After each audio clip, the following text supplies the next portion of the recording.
A little bit of mystery and a lot of luxury today on Off Duty. Hey, I'm Wendy Bounds. We're standing outside the PDT bar here in Lower Manhattan. PDT stands for Please Don't Tell. A lot of secrets inside and a lot of secrets behind one of their most popular liquors, Absinthe. It was banned for 100 years. People thought it made you go crazy, cuckoo. Speaking of crazy, before we get to that story though, we're going to talk to Dan Neal. Would you pay $100,000 for a car you had to plug in? If so, this next ride is for you.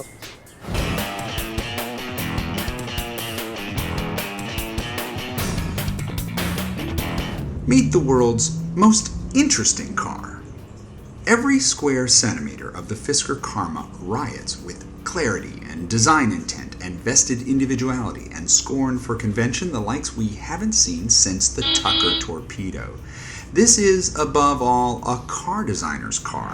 So at long last, I'm driving the Fisker Karma down the 405. How is it? Well, it feels frankly, the weight of it feels slightly agricultural, but it's a fairly refined ride, and the interior is lovely, and some parts of it are actually quite compelling. So here's one thing that's interesting about the car. You start it, it is in stealth mode, that is in electric mode. If you want to go faster, or if you want to drive more aggressively, you can put it into sport mode, as I have. What's interesting to me is that the driver is a rather involved part of the whole battery management system, and I don't know if that's a luxurious feeling.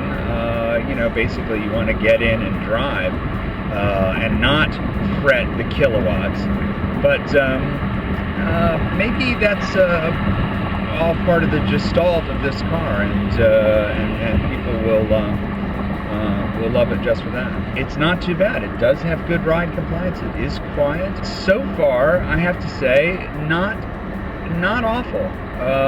Better than I had feared. So more as we go along.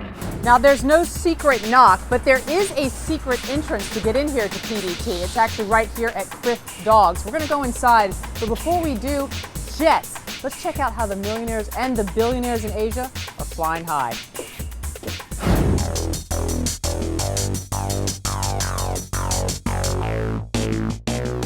Ladies and gentlemen, welcome on board.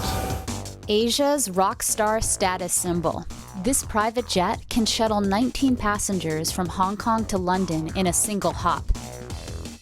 Countries own them to fly their government, oil traders, stock traders, CEOs. It's 45 million US dollars, so it's a price tag. Not to mention another $20 million to fully customize the jet with the finest of Swiss leather and imported Italian marble. It's luxury at its best, stretching 48 feet long past a kitchen, dining space, bedroom, leather toilet, and full bar. I'm 6'2". I still have room to walk around comfortably, and it's very airy. It's great. The Rolls-Royce turbo engine revs up to 590 miles per hour, shooting the plane up to 50,000 feet. And it's got a state-of-the-art vision system, ideal for landing in pollution-caked China. This is the chair of the boss, the L2 chair. It's a very comfortable seat. It moves any direction. It is a table here, power connections for a laptop. This airplane has Wi-Fi as well, so you can browse the internet.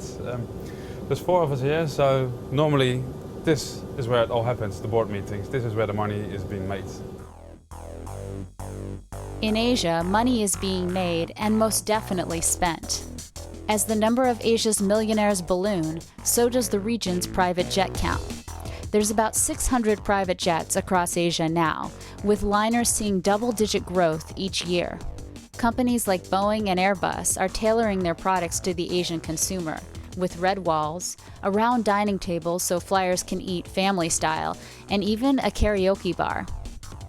In China, buyers want their private jets big, luxurious, and now, says Bombardier's David Dixon. Lifestyle reporter Amy Ma joins him for the scoop. So these are some of the samples of what people can be choosing when they do go and personalize their own airplane. The choices of leather is actually quite interesting. We tend to use or buy the hides of animals from high altitude. Interesting. Well, the reason is no mosquitoes. because the mosquitoes in low altitude will impair the quality of the hide. So we'll go and buy a Swiss cowl to give you your leather seat. We're here inside Criff Dogs now, a classic joint. You can play a little double dragon, have some amazing food. But if you want to get into the PDT bar, you've got to know where the secret entrance is. It's right over here. Open the door. It's just like a phone booth. Superman would love this. Pick up the phone and give them a call. Now, while I'm waiting for them to answer, let's check in with Elva Ramirez and find out what she saw behind the scenes at the New York fashion shows, what's inspiring the latest designs. It's New York Fashion Week and we're backstage at Christian Siriano's show moments before the models are about to hit the runway. We get a chance to talk to the designer who told us that this season he was inspired by a bat. Do you start with a song? Do you start with a movie? Kind of, where do you see inspiration come from? Is it different each time? Every season it's so different. Like this season it actually was a film, as well as last season. I'm into kind of, I think, old movies, 1930s. It's called The Vampire Bat, starring Fay Wray, and I just thought that she was so stunning in this movie. Even though the movie's like creepy and quirky, she looked so elegant, and I just thought that that was really beautiful, and I think that tipped off the whole thing. And then also, sometimes it's just like what I'm feeling. Like if I'm kind of a little bit dark mood, I kind of go for that world, which I was, I guess, at the beginning of the collection. We've lightened it up as the days have gone on because I'm feeling more confident.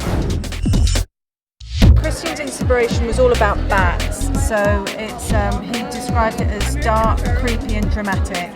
The focus is mainly on the lips, the skin is very, very natural, hardly anything on it, and then keeping the eyes very clean with just a little bit of gloss over the top, a tiny bit of colour on the cheeks just so they don't look too vampirish, and then the lips, which is the main focus.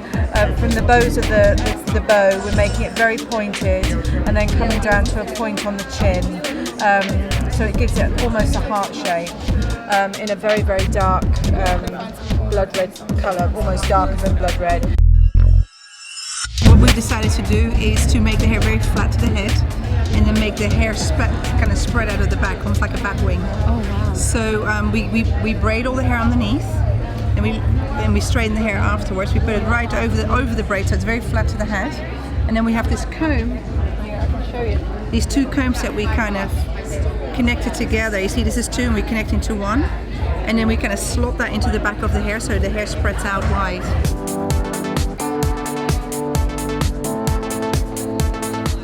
We're here backstage at the Jill Stuart fashion show. Now, Jill Stuart is known for a very light, feminine touch when it comes to her clothes, but this season she's trying something a little bit different and took inspiration from famed rocker chick PJ Harvey. We got a quick chat with the designer, as well as tips on how to replicate the hair and makeup from the Jill Stuart fashion show.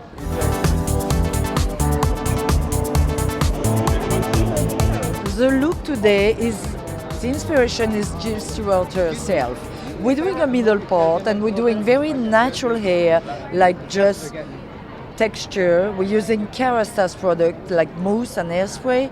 We're not brushing the hair, we're squeezing with the hand and the hair dryer. That's all. Just fresh, cool, beautiful. We've done a very soft, smoky eye using two eyeshadows, sort of a lilac and then a bluey purple, layering them. And then on the lips, we've just done a soft pink using the finger just to give a stain. And what makes this a really good look for fall? You know, I think it's nice to see a smoky eye with the colour instead of the traditional black or brown. And it's just a nice take for a winter look.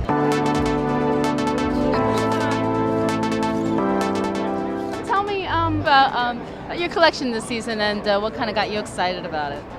I got really excited and inspired by a collective of inspiring women that style I admire, like PJ Harvey, Susie Bick, Lydia Lunch, the world of Nick Cave's women. How does all that translate into the clothes? There's a certain nonchalance about the way they dress, and I feel like I dress that way too. That's really represented in the collection, in the clothing.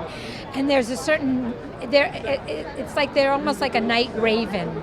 There's a certain mystery to them.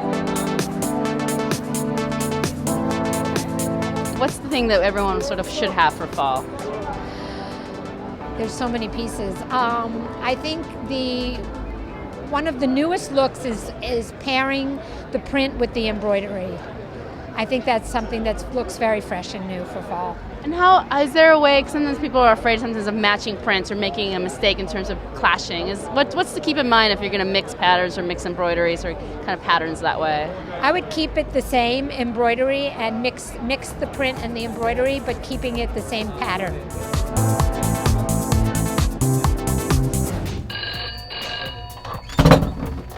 And I'm in. And we are one step closer to learning the story behind Absinthe. Now, here at PDT, they sell everything from spirits to beer and wine. Speaking of wine, the Wall Street Journal put some of the best corkscrews to the test. Check it out.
Corkscrews. Screw it. It is time for a drink. I am sitting here right now beside the Absinthe fountain. Now, it is time to get to the story behind this once banned spirit. I'm with Jim Meehan. He's one of the part owners here at PDT. Our own Jeff Bush sat down with him earlier and got the scoop.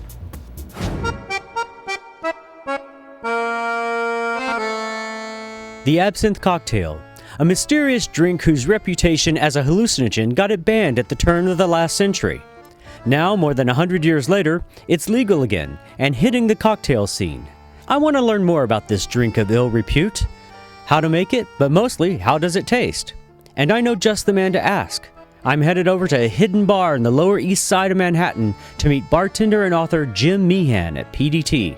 I think personally one of the biggest tragedies is that when absinthe was reintroduced, it was introduced by companies that were selling it at 90 or 100 proof. So 45 to 50% instead of 60 to 68.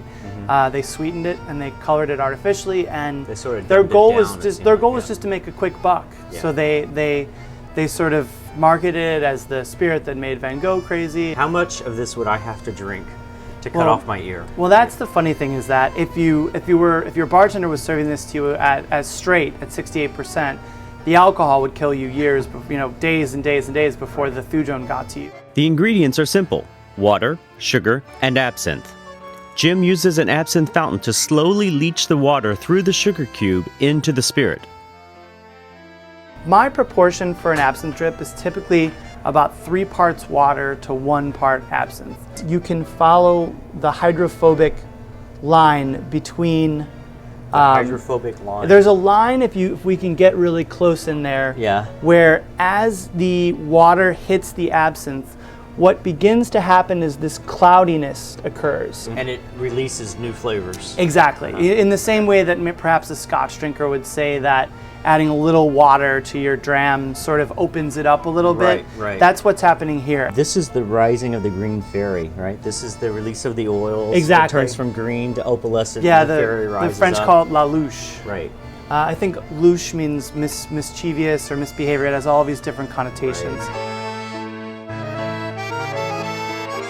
in the cocktail set today, do they have an interest in this, or do they have the patience for this? Well, because I know in the back in the day when Andrew Jackson was drinking down at Old Absinthe House in New Orleans and everything, that was the evening's entertainment. Yeah. As sad as it was, that was the evening. Well, there were no flat screen TVs, right, you know. Right.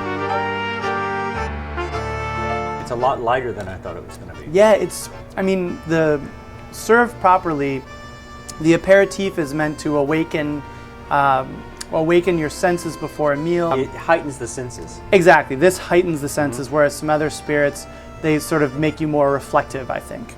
Okay, so it won't make you crazy. It won't make you want to cut off your ear. But it is a surprisingly refreshing drink with a dubious past. You've got the secret door, you've got the secret phone, and you've got the secret spirit. How many people actually come in here though, Jim, and know to order absinthe? A lot of them don't, but when they come in, they've gone through all the trouble to get through the door.